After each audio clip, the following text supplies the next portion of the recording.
had been stuck at relay station Theta 7 for 3 days. His transport ship had broken down halfway through its journey, and now he waited like everyone else for a new ship to arrive. The station was old and dirty. The walls were metal covered with years of grime. The air smelled like oil and too many bodies packed into too small a space. He sat in the communal mess hall, a large room filled with long tables and hard benches. Travelers from dozens of worlds gathered here to eat, sleep, and wait, saw creatures of every shape and size. Some had scales, some had fur, some had no faces at all, just smooth surfaces where eyes and mouths should be. After 2 years of traveling through space, had learned not to stare. The food dispensers lined one wall. They were machines that scanned your identity chip and gave you one meal per cycle. The meals were not good. Protein blocks that tasted like cardboard, vegetable paste the color of mud. But they kept you alive, and when you were stranded in space, that was all that mattered. Collected his meal and looked for a place to sit. That was when he noticed the old woman in the corner. He recognized the species from his travels. They had silver scales that covered their bodies like armor and 4 thin arms instead of 2. This one was old, very old. Her scales had lost their shine and turned the color of dirty coins. Her 4 arms were folded beneath a traveling cloak that had seen better days. The fabric was torn in places. The color had faded from years of use. She sat alone. The tables around her were empty, even though the rest of the hall was crowded. Other travelers walked past her without looking. Some made faces of disgust. Others whispered to their companions and pointed. Did not know why they treated her this way. Maybe it was her species. Maybe it was her age. Maybe people in space were just as cruel as people on Earth. He had hoped that humanity's journey to the stars would teach them to be better, but cruelty, it seemed, was universal. He watched the old woman rise slowly from her seat. Her movements were stiff and painful. She walked to the food dispenser with small, careful steps. When she reached the machine, she held out her arm for it to scan. The machine flashed red. The old woman tried again. Red light. A message appeared on the screen. Was too far away to read it, but he could guess what it said. Either she had already taken her ration, or the machine did not recognize her identity chip. Either way, she would not eat today. The old woman stood there for a long moment. Her thin shoulders dropped. Then she turned and walked back to her corner with the slow shuffle of someone who expected nothing else from the universe. Looked down at his tray, a protein block, vegetable paste, not much, but it was something. He did not think about what he did next. He just did it. His grandmother had raised him that way. She used to say that thinking too much about kindness turned it into a transaction. Real kindness came from the gut, not the head. He walked to the old woman's table. She looked up at him with 4 eyes. They were milky with age, covered with a thin film that made them seem cloudy. But behind that film saw something sharp, something watching, something that measured him and weighed him. "Excuse me, ma'am," he said. He held out his tray. "I am not very hungry. Would you like this?" The mess hall went quiet. Felt eyes on him from every direction. The merchant at the next table made a sound of surprise. A group of travelers stopped their clicking conversation to watch. The old woman did not move. She studied with those ancient eyes. "You would give your only meal," she said, "to a stranger." Her voice was strange. It sounded like wind blowing through dry leaves, like something very old speaking from very far away. "You need it more than I do," said. "You do not know me. You do not know my kind. You do not know if I deserve food or kindness or anything at all." Shrugged, "Does that matter?" The old woman tilted her head. Her scales caught the dim light of the mess hall. "Among my people," she said slowly, "such actions are remembered. You understand this, yes. You understand that I may remember what you do here today." Did not understand, but he nodded anyway. "I just want you to eat, that is all." For a long moment, nothing happened. The mess hall remained silent. Every creature in the room watched the human and the old woman. Then the old woman reached out with one thin arm. She took the tray from his hands, and she smiled. It was a strange smile. Her face was not built for smiling the way human faces were, but recognized the expression anyway: warmth, gratitude, and something else, something deeper that he could not name. "What is your name, young one?" she asked. "From Earth." "Earth," she said the word carefully like she was tasting it. "The new ones, the young species. I have heard of your kind. Good things, I hope." "Interesting things." She looked down at the tray. "I am called, thank you for your gift from Earth." "You are welcome," gestured at the empty bench across from her. "Do you mind if I sit with you? I have nothing else to do." His four eyes widened slightly. "You would sit with me.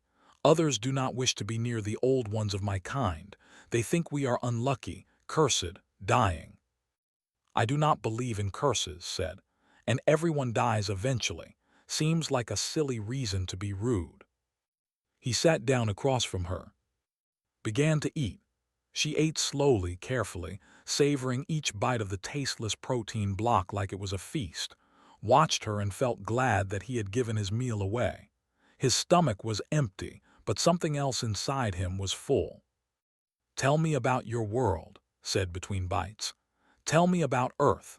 Tell me about the young species that produces men who give food to old women in dirty space stations." So told her. He told her about Earth's blue oceans and green forests, about cities that touched the sky and villages hidden in valleys, about his grandmother who had raised him after his parents died, about the way she taught him that kindness was not a weakness but a strength. Listened to every word, and in her ancient eyes something began to glow. The transport ship arrived the next morning. It was a freighter called the Wandering Star. Not a passenger vessel, but it had room for travelers willing to pay for a spot in the cargo hold. Paid his fare and climbed aboard. He found a corner with some empty crates and made himself comfortable. He was not surprised when appeared a few minutes later. The old woman moved through the cargo hold with careful steps. Other passengers watched her pass. A tall creature with blue skin and 6 eyes pulled its belongings closer. A family of small furry beings moved to the opposite side of the hold. Nobody wanted to be near her. Stood up and waved. "Over here, I have saved you a spot." The other passengers stared at him. The human was crazy, their eyes said. Why would anyone invite that old creature to sit with them? Made her way to his corner. She lowered herself onto an empty crate with a soft groan of pain. Her joints were stiff. Her scales looked even duller in the harsh lights of the cargo hold. "You did not have to do that," she said. "Do what?" "Save me a place. Call out to me in front of others. You make yourself a target for their scorn." Shrugged, "Let them scorn. I do not care what they think." Studied him with those ancient milky eyes. "You are a strange creature." "So people keep telling me." The ship shuddered as its engines came to life. The journey to the inner systems would take 10 days. 10 days in a cramped cargo hold with nothing to do but wait. Had made longer journeys.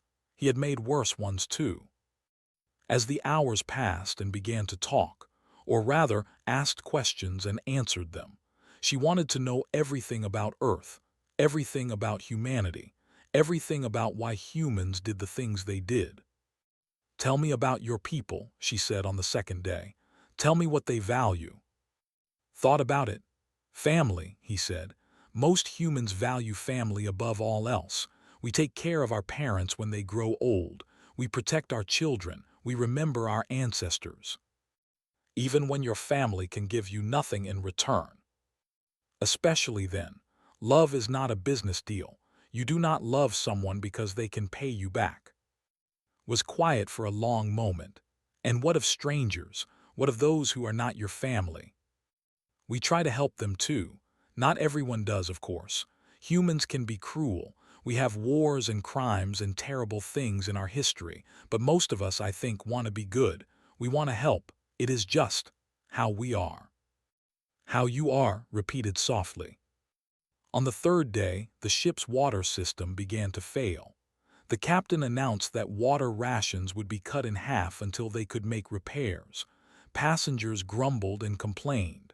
Some hoarded their supplies. Others tried to steal from their neighbors. Notice that did not complain. She simply sat in her corner, saying nothing, her lips dry and cracked. He brought her his water ration. "I cannot take this," she said.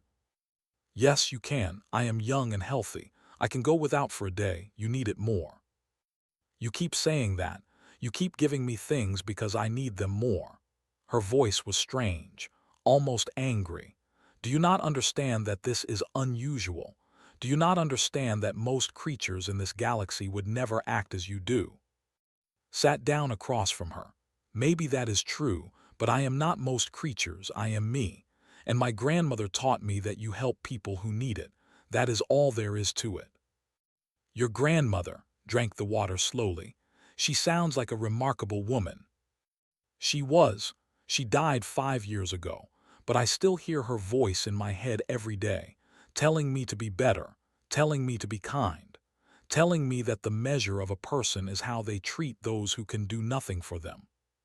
Closed her 4 eyes. For a moment she looked very tired, very old, very sad. "I have lived a long time, longer than you can imagine. I have seen many species rise and fall.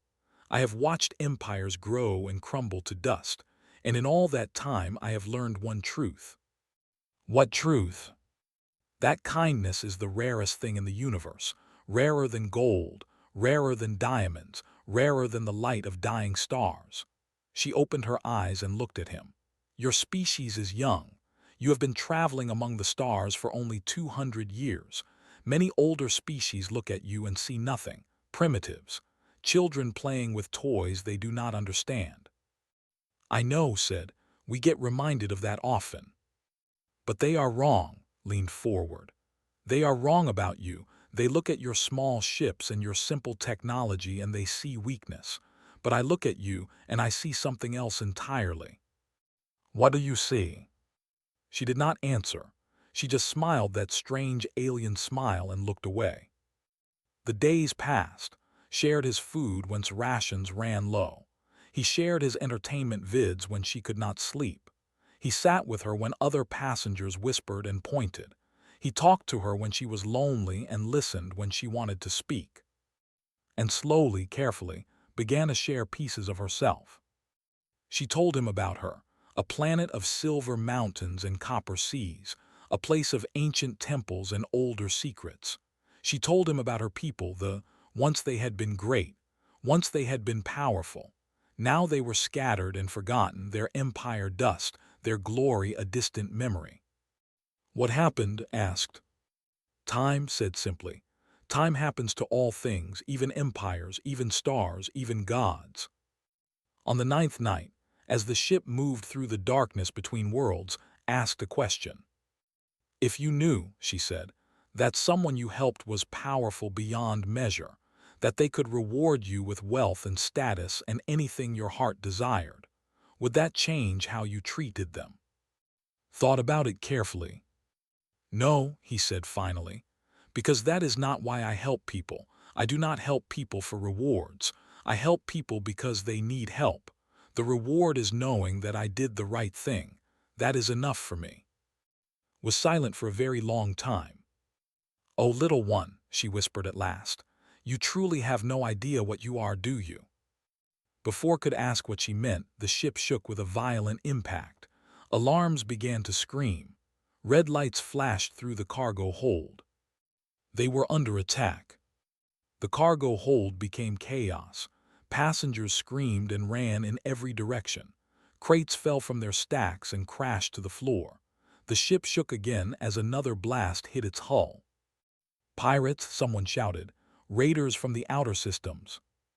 Grabbed her arm and pulled her to her feet. "We need to move, now."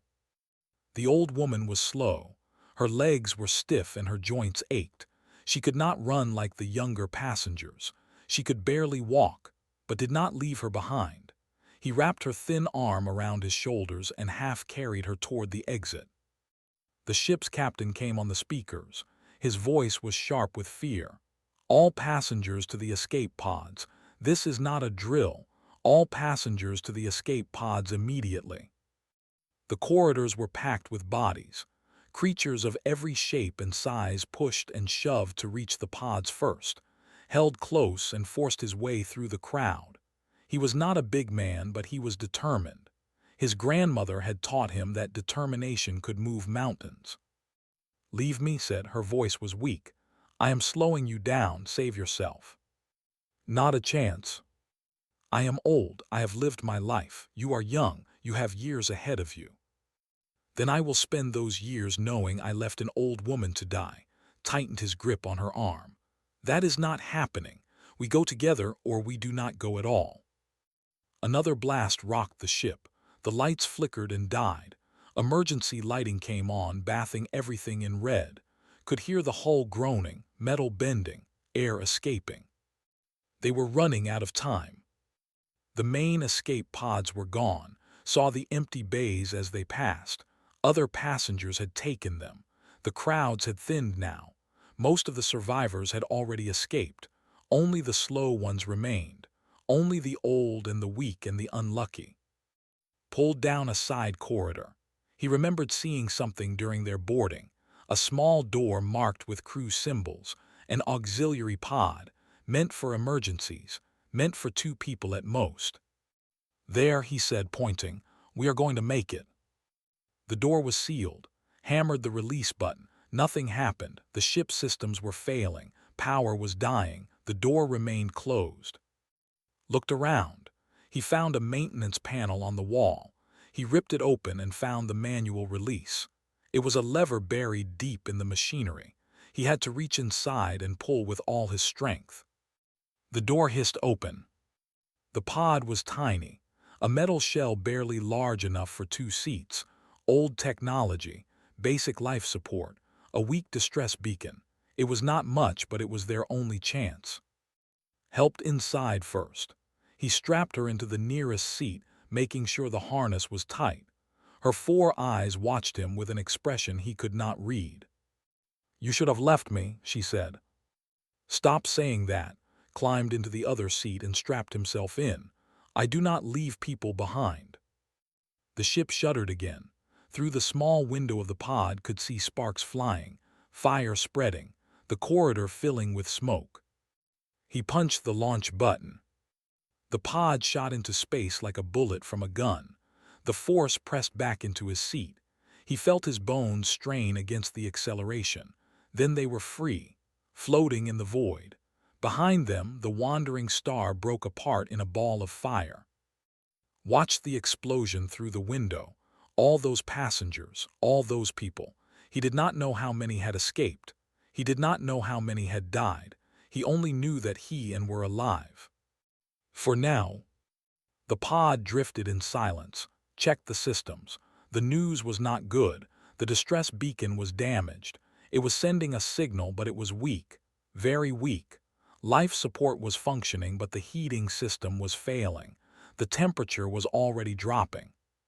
"How long?" asked. Did not want to answer, but she deserved the truth.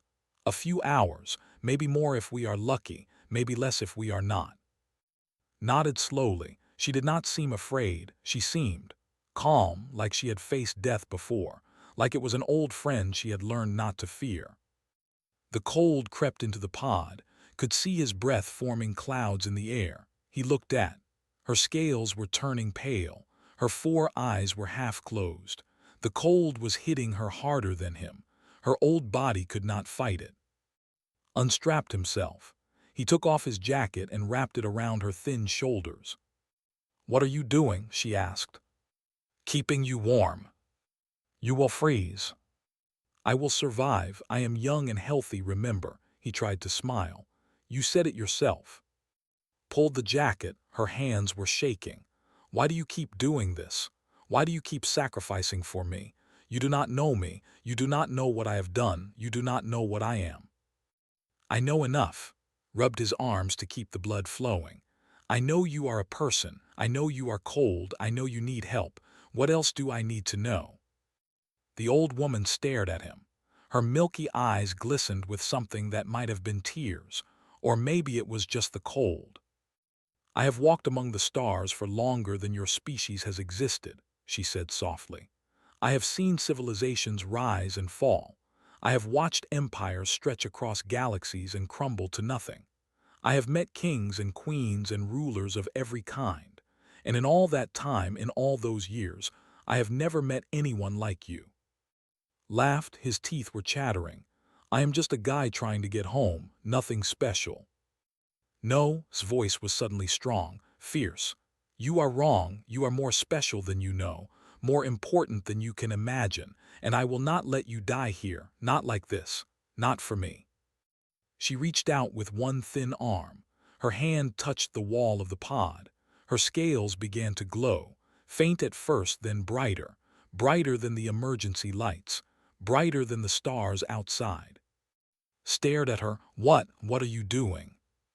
"Something I should have done long ago." Her voice echoed in the small space. It did not sound old anymore. It did not sound weak. It sounded like thunder, like music, like the voice of something vast and ancient and powerful beyond words. "Something I was afraid to do, but you have taught me something. You have reminded me of something I had forgotten." "What?" "That kindness," she said, "is worth any price." The light grew until could not see anything else. He closed his eyes against the brilliance. He felt warmth spreading through his body. He felt the pod shaking around him. And then he felt something else. Space itself seemed to open. Reality seemed to bend. Through his closed eyelids he saw shapes moving. Vast shapes. Impossible shapes. Ships the size of moons. Structures that stretched across the darkness like bridges between stars. When he opened his eyes again, the pod was no longer alone. They were surrounded by light. Had seen many things in his travels through space. He had seen gas giants with rings of ice and gold. He had seen nebulas that stretched across the sky like painted dreams. He had seen stars being born and stars dying in explosions of light. He had never seen anything like this. The ship that surrounded them was not really a ship. It was too large for that word. It was a city, a world, a floating palace of crystal and light that stretched for kilometers in every direction. Its walls were made of something that looked like glass but shimmered with inner fire. Its towers reached up into the void like fingers touching the face of creation. The escape pod moved toward this impossible structure. Did not know how. He had not touched the controls. Something else was guiding them, something far beyond his understanding. Beside him sat in silence. The glow from her scales had faded, but something had changed. She no longer looked old. She no longer looked weak. She sat, her eyes were clearer. The film that had covered them was gone. "Where are we?" asked. "Home," said, "or what passes for it these days." The pod passed through a wall of light and entered a vast hangar. Saw ships of every design parked in perfect rows. Some were small. Some were massive. All of them looked advanced beyond anything he had ever seen. Technology that made human starships look like toys. The pod settled gently on the floor. The door opened by itself.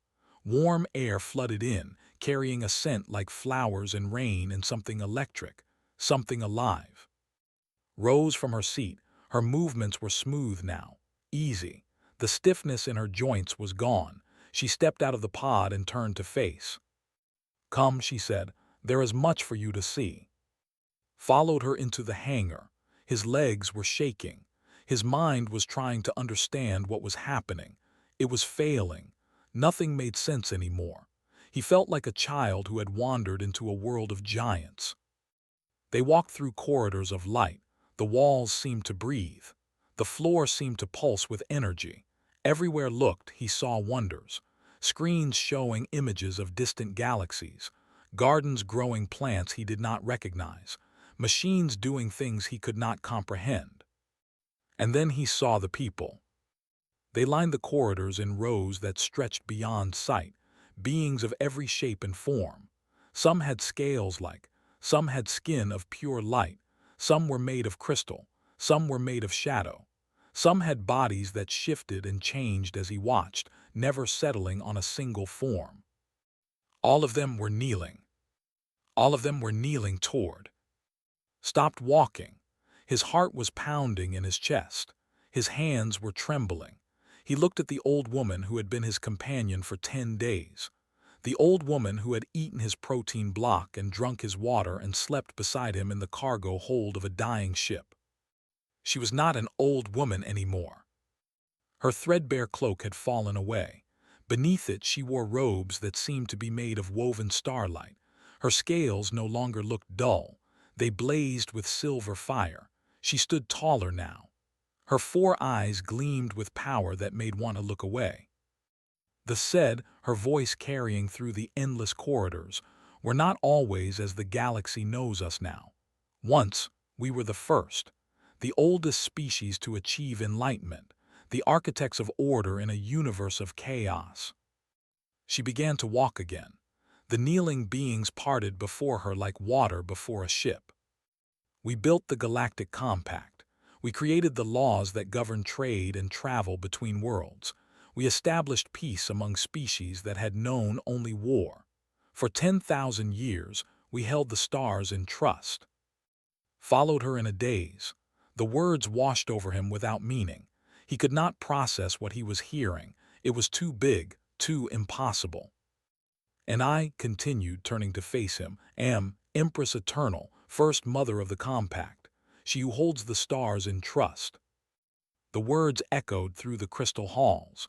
The kneeling beings pressed their faces to the floor. The very air seemed to tremble with reverence. His legs gave out. He sat down hard on the crystal floor. He looked up at the being before him, the being who had seemed so small and weak and helpless, the being he had fed and protected and carried through the burning corridors of a dying ship. You, he managed, you rule the galaxy. That is one way to describe it. And I gave you a protein block. Something softened in his face. The power was still there, but so was warmth, so was affection, so was something that looked very much like love. Yes, she said, you did. She waved one hand. Images appeared in the air around them. Images of where they had first met. Images of the cargo hold of the wandering star. Images of sharing his food and water. Images of him carrying her through smoke and fire. Images of him wrapping his jacket around her shoulders in a freezing escape pod. I travel among my people in disguise, said. It is how I learn the truth of things, how I see what lies beneath the surface of civilizations, how I measure the hearts of species. The images changed, saw other scenes in different forms on different worlds, being ignored, being scorned, being robbed, being left to die. In 10,000 years, she said, her voice heavy with sadness, I have walked among the young and the old, the powerful and the weak, the rich and the poor. I have tested them all, and in all that time, in all those years, not one being has treated me as you have.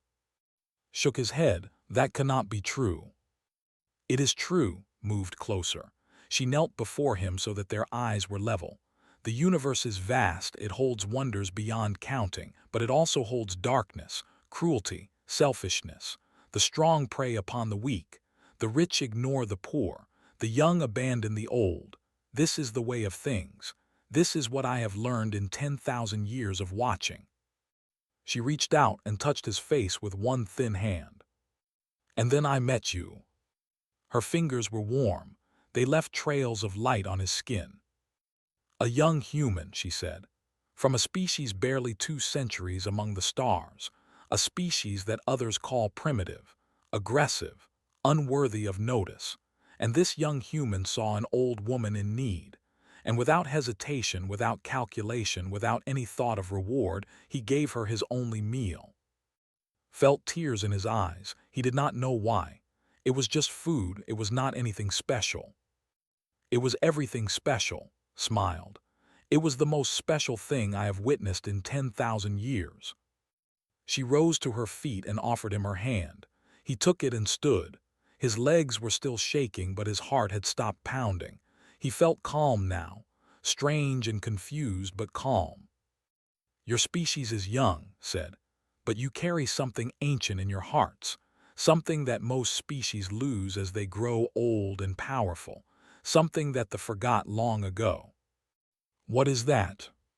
"Compassion without calculation." She squeezed his hand. "Kindness without cost, the simple belief that helping someone in need is its own reward." She turned to face the assembled beings. Her voice rang out like a bell. "This human saved my life. He gave me food when I was hungry. He gave me water when I was thirsty. He carried me when I could not walk. He gave me warmth when I was freezing. He did all of this knowing he might die, and he asked for nothing in return." The beings raised their heads. 10,000 pairs of eyes looked at. He felt very small, very human, very lost. "The time has come," said, "to repay that kindness," and realized that his life was about to change forever. The throne room of the Galactic Compact was the largest space had ever seen. It stretched for kilometers in every direction.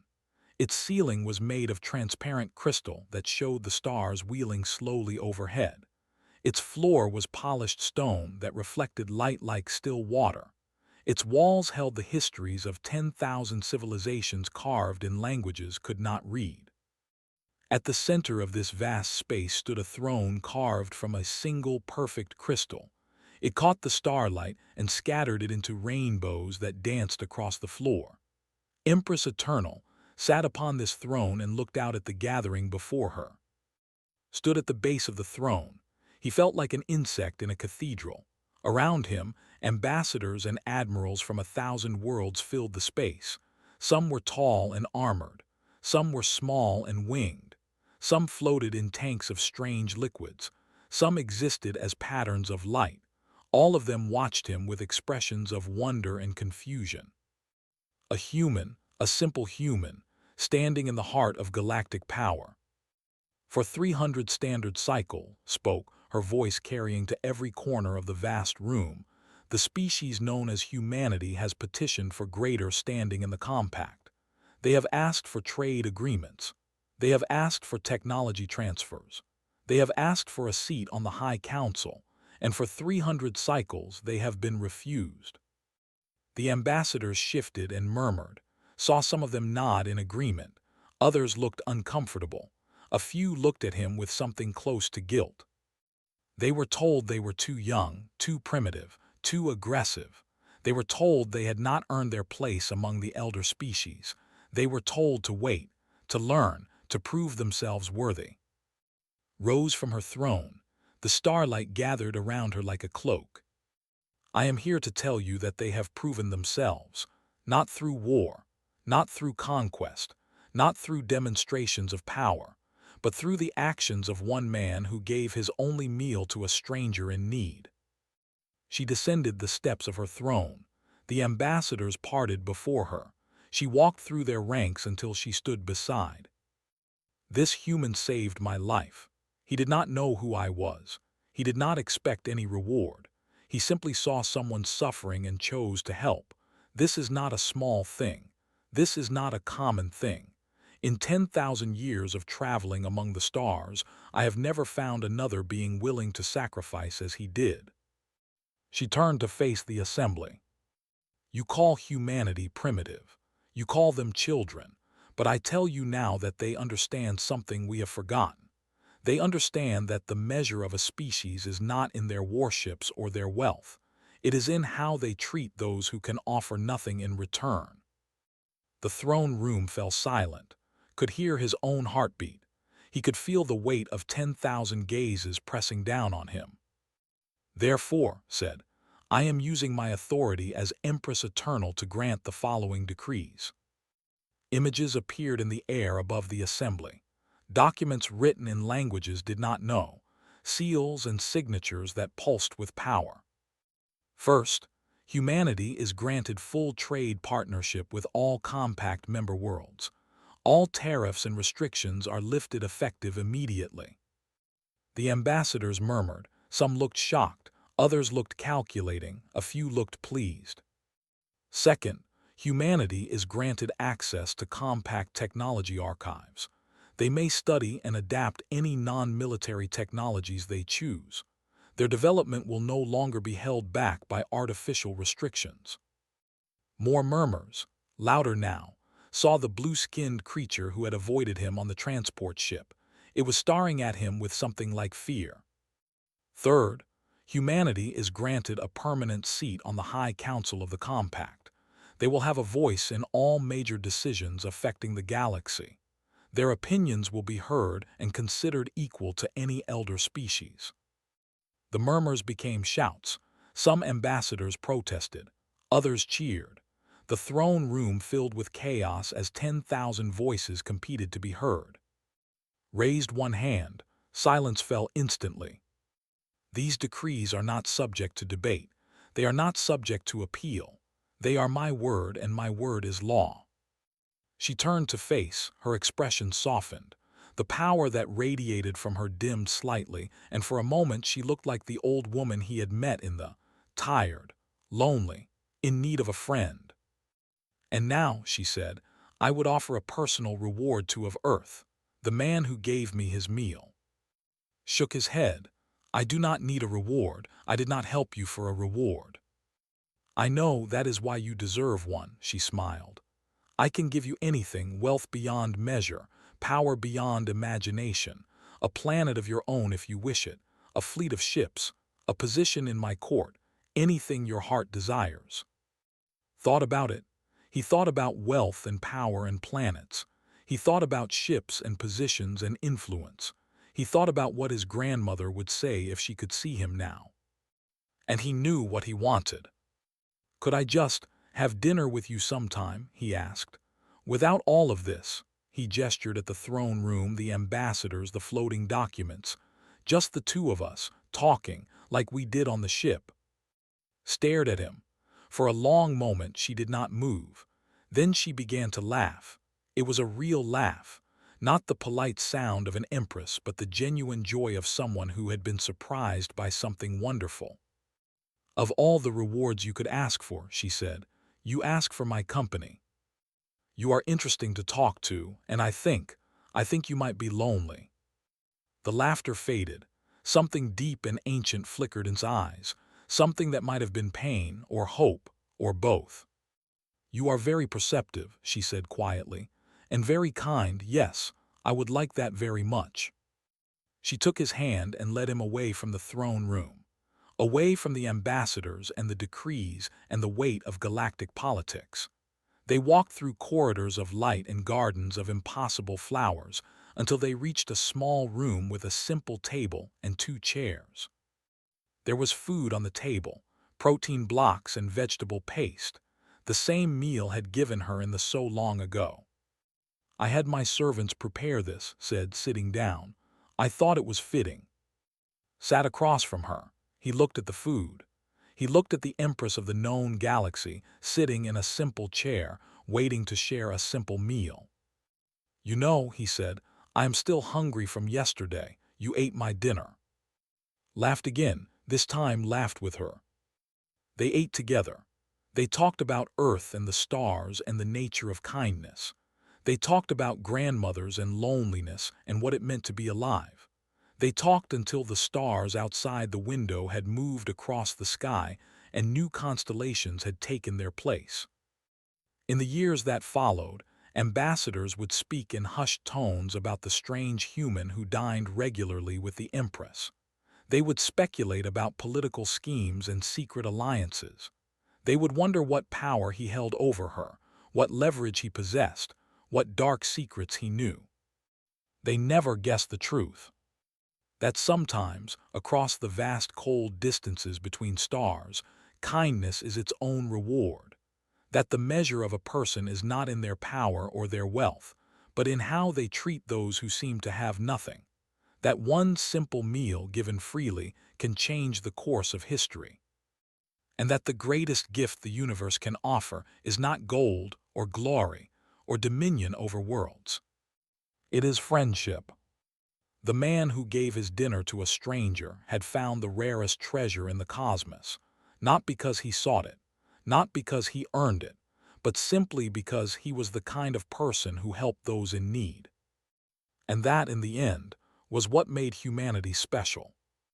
Not their ships, not their weapons, not their technology. Their hearts. The stars wheeled overhead.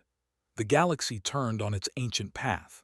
And in a small room at the heart of an empire that spanned 10,000 worlds, a human and an empress shared a meal and remembered what it meant to be kind.